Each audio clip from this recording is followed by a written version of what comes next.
How do you execute your live shows from I want to do a show to it's showtime? That's a great question. That's a great question. So, generally it starts with the idea, right? We're like, okay, I want to do this show. If it's at a venue, we either hit one of the booking agents we fuck with, or we go to Indie on the Move or Polestar, and we find who the booking agent is, and we reach out and tap in.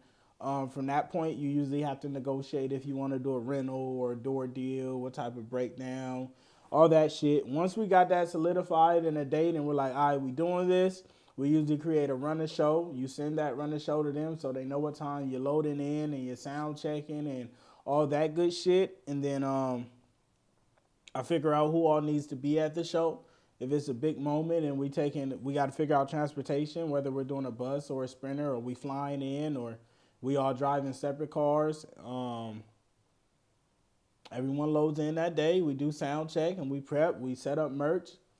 We usually sell out and we go home, celebrate.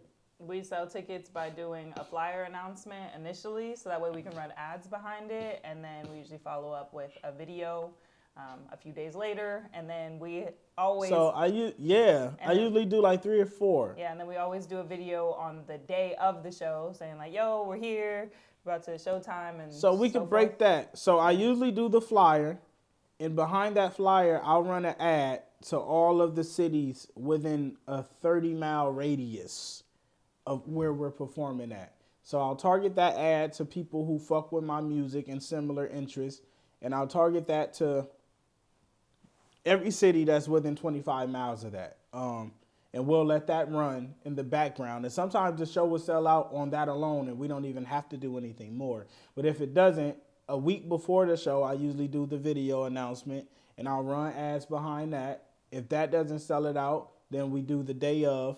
If we're out of town, then we do like the night before, day before, and then we end up doing one the day of. And on the day of, when I do the announcement that the show still isn't sold out, I run a $500 ad for that day.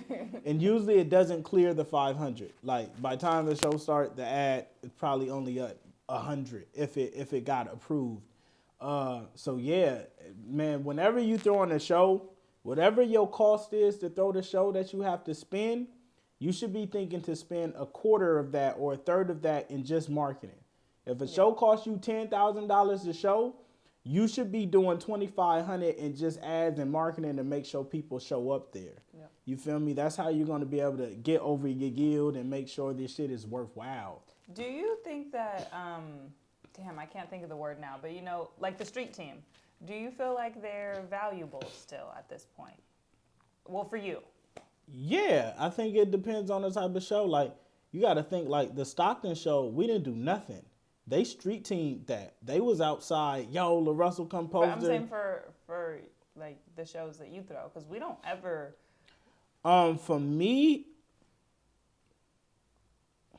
I'm not sure. Because, you know, we'll go do a show and some people be like, man, I didn't even know you was out here. Mm-hmm. And I think that's where a street team is valuable because it's people on the ground in the area like, yo, y'all know he coming. Right. So I think it is of value. But at our state now, like, we also sell out shows extremely fast without it. So I think it's of value depending on what level of your career is. I think it's always of value. If you got niggas outside in the area saying, hey, bruh, coming, then yeah, I think it is worthwhile.